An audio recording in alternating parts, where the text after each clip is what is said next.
In this video, I'm going to show you how you can change a percent into a decimal. Changing a percent into a decimal is really easy once you understand what percent means, which it means per 100. Now, if you saw my other video on changing decimals to percents, you know that we took the decimal and multiplied it by 100 to get our percentage.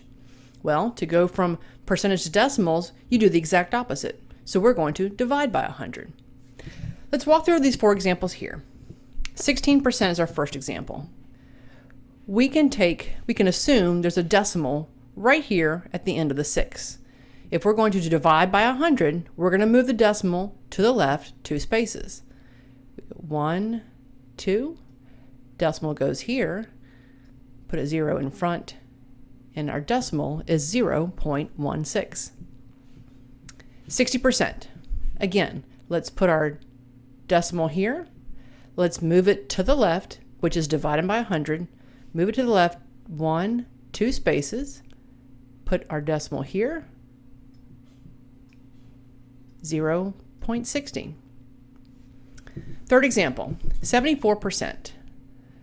We put our decimal after the 4. We move it to the left 2 spots. Drop it there. Our decimal is now 0.74. Last one, let's change 2% into a decimal.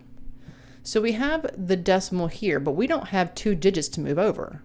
So we can add a 0 in front and move it 1, 2 spots. So this one would be 0.02. Now that you walked through these 4 examples, try this one on your own.